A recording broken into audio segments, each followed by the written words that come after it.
Our final speaker of this session is from a major UK employer, who I'm sure we've all participated in building along the way with our shopping, and from the John Lewis Partnership, and you're exemplary in the way you support employers. So I'd like to introduce you to the podium, and we'll be sharing some of the information that John Lewis do for their employees. Hello, good morning, afternoon even. Can I just say those were two most compelling personal insights of the travails of working with rheumatoid arthritis. I think what was very brave, and I feel kind of quite difficult following this, and it's probably going to seem quite dull, so I'll apologise in advance. So I'm Nick Davison. I'm a partner at John Lewis Partnership, and also head of health services, leisure benefits, and hotels. Yes, we have hotels. And it's probably the longest job title, and it doesn't fit very comfortably on a business card, but there we are. In the next few minutes, and I'm going to try and do a little bit of do this justice, but 15 minutes, I can talk for a long time, as those who know me will testify.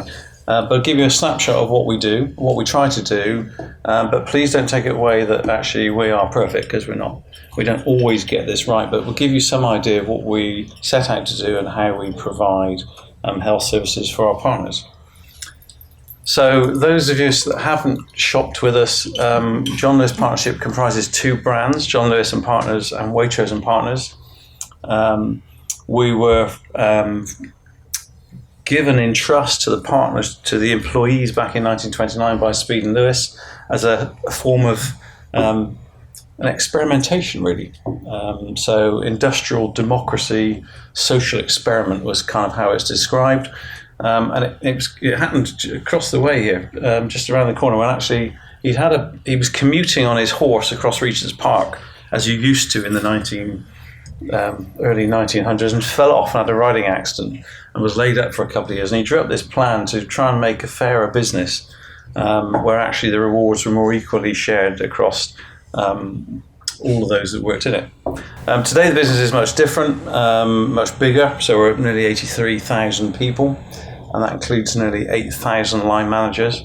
So when we talk of educating line managers, we operate at scale significantly. We work across nearly 400 sites in the UK, but we also have partners working in Indian partners working in India, and likewise Hong Kong partners in sourcing offices in those two parts of the world. Our business is very much focused on quality and customer service. At Speed and recognise that actually to deliver that service, for customers to notice that actually you get something better and different, that people needed to be fit to be able to do that. And so our health services were first introduced in 1929. We predate the NHS by, I think, nearly 20 years. And that's something we're very proud of. And obviously during that time, what we provide and how we provide it has changed enormously. So we look to complement rather than replace the NHS, but in areas where we can make a material impact to our partners' lives and their ability to work. And as it says up there, our partners very much are our competitive advantage. So who you speak to and the experience that you get should determine what you think of our business. So, a busy picture. Our health services is a kind of a mixture, a blend of in-house clinical teams, but also external contracted specialists. On the left-hand side, we've got what we would call our customers, who are our partners, the 83,000, including the line managers. We have an in-house employee assistance team called Partner Support, and they will take about 25,000 calls a year for all to do with emotional, financial challenges, bereavement, and also reach out to some of our retired partners who've left the business, but we continue to keep an eye on. But we also deal, as you'd expect, with our recruitment teams, our resourcing, our personnel policy advice, and our appeals team. And all of those will funnel work into our health services team. During the course of the year, we'd expect to receive something like 14,000 referrals. We've worked quite hard over the last 5 or 6 years at getting line managers involved in making those referrals, because it's a much better outcome for our partners, we find, where the line manager who can influence the workload, the adjustments, the working hours, can play a part in that conversation. We'll also make recommendations for people joining the business, so about 3,000 of those a year, because we recruit about 25,000 people a year. So this is kind of employment on quite a large scale. In terms of the team, we've got 45 occupational health nurses who we employ. Many have been with us for a long time. They understand the business exceptionally well. They have very good relationships with the line managers. And we also use them to help educate in terms of things like line manager training, particularly on around mental health. And then we have a contracted network of specialists. So for psychological therapies, we use a company called Vita Health. So that could be for CBT therapy, for counselling. For musculoskeletal, we use Physiomed. We've got a 10-year relationship with them, and they have their own capability, but also a managed network of physiotherapists. We're probably quite unique in the retail industry, if not most other sectors these days, in that we have our own podiatry network, which we manage. We have a lead podiatrist, Linda, who's one of our team members, who manages that network. And she prompted me to say, don't forget to mention the importance of good footwear and good footwear advice, and the importance it has on mobility. And to be honest, I've stood up at conferences like this and talked about the strategic assets of the partnership, and actually our partners' feet are exactly that, because tens of thousands of them stand up all day or large parts of the day. And so without the ability to do that comfortably, you become unable to make your contribution. So people look at us and kind of go, why do you have podiatry? Because we have literally tens of thousands of people that are reliant on being able to stand up and walk about, obviously. And then we do a small amount of travel health for the partners that work overseas as part of their job.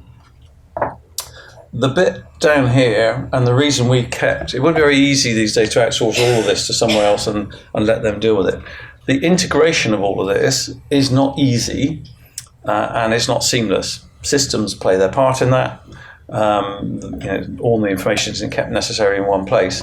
But the ability to actually manage a partner's experience from when they actually need support from the very beginning to actually through the different interactions, it may well be what starts off as actually someone having some difficult financial issues ends up in a place where they need some support around anxiety and depression or a relationship breakdown. And so the integration of that care is something we're starting to build upon. So whilst it's still more fragmented than I would like, it's an area of focus that I think will build over the years to come. So, measurement. Clear in the picture, I guess. There's two things. One is our ability to measure changed about 5 or 6 years ago, and actually we didn't used to measure anything really. We were just nice people, did stuff. And actually we started to focus on outcomes. And it was interesting to hear Louise talk about that just now. So not just business outcomes, so are people at work, are they off sick, but actually clinical outcomes. So how severe is someone's condition when we're first aware of it, when they're first referred to us? How much better are they having had some treatment? Because actually you need to be able to not just justify why we do what we do, but actually be clear that actually you're making some positive impact. So we have started to do that. It's not perfect by any means, but it does allow us to build a picture of the value that we create for the business, not just in human terms, but in financial terms. And I'll share some of those numbers with you a little bit later. The second point around measurement is I feel a bit of a fraud. We don't drill down into autoimmune diseases and rheumatoid arthritis specifically. So what I'm going to talk about is more generally around musculoskeletal. So there's a bit of an apologies, and perhaps we should do better in that area looking forward. I'll hold that for thought for today. So a busy slide. Last year, of the 14,000 cases we looked at, 38% of them were musculoskeletal related. By far the biggest section of what we see and experience and what the team deal with. In addition to that, there were nearly 30% mental health related partner cases. So between the two, you've got just short of 70% of all of our cases relate to those two types of illnesses. And that's consequently, we've decided a few years ago to do some very specific things with those two things on the basis that actually there was sufficient demand that actually it warranted it, but also because of the impact that those two things. That doesn't decry the importance of the other things, but if someone is as a cardiologist and having a heart operation, as an occupational health team within a business and as an employer, you can help with the return to work, but there's some limited impact in terms of what else you can do. If we talk more specifically around musculoskeletal physiotherapy, all incoming cases are triaged clinically. We determine on that basis how we then treat them.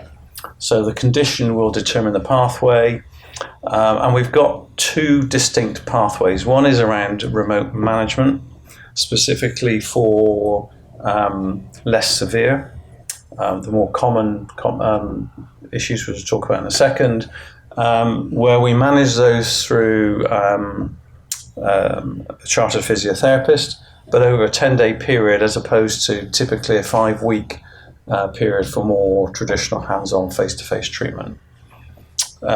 Interestingly, as we've measured this over the last 5 years, the clinical outcomes are pretty much identical. So the importance of that triage and the effectiveness of identifying what is required for each specific person becomes really, really important. In terms of what's presented, overridingly, backs are the problem.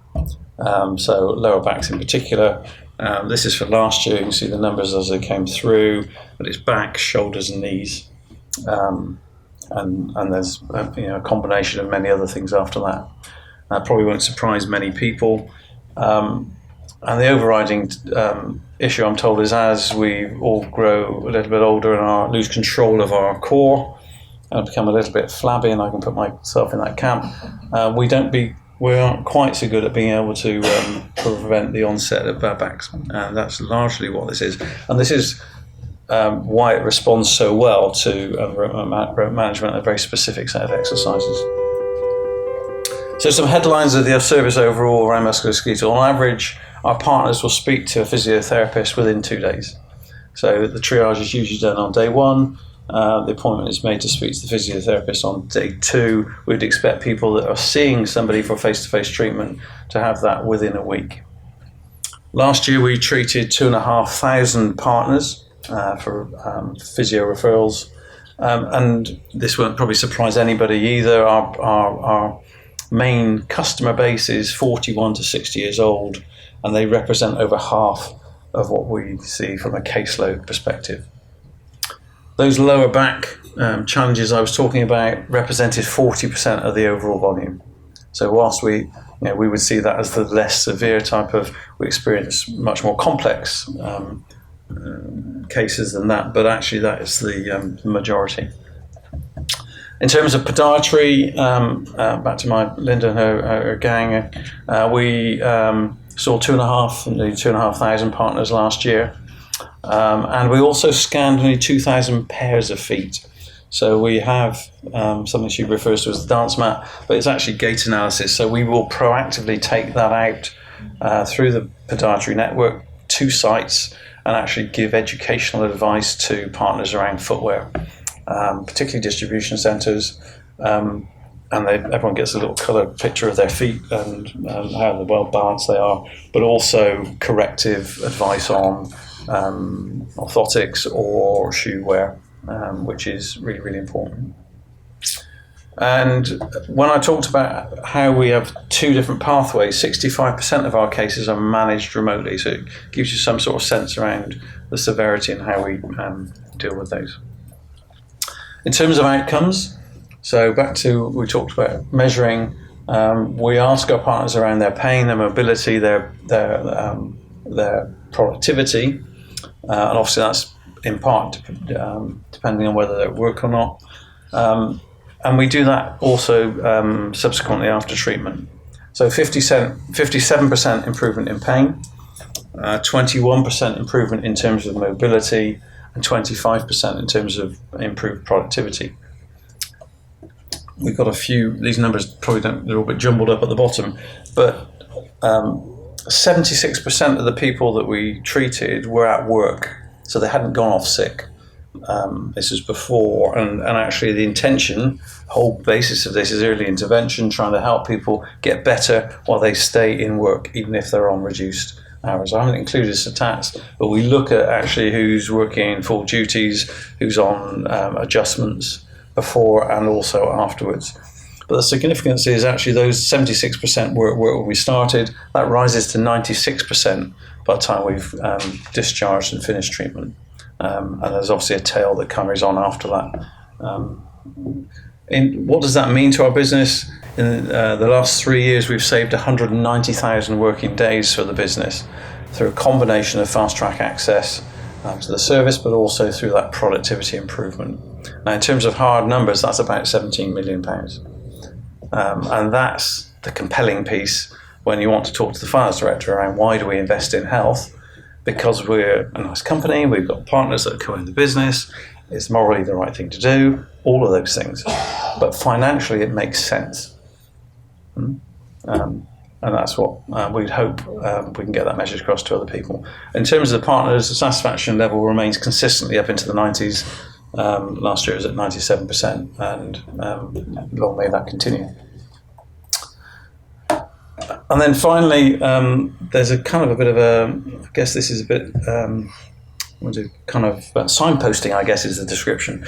We produced a report recently called the Working Well Report, which we produced in conjunction with some independent research from Centre for Economic Business Research, which estimates that by 2025, musculoskeletal and mental health will cost UK businesses £87 billion a year.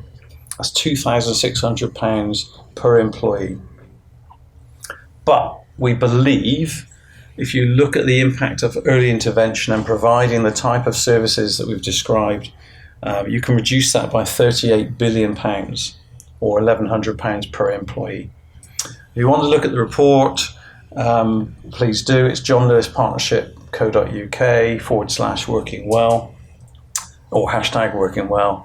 And the report's there. There's also a coalition which we're leading, and NRAS is part of that coalition, hence I'm here today, where we're trying to encourage more employers to grasp the nettle, but also for government to listen to aligning the incentives for employers to actually provide better health services for employees at work.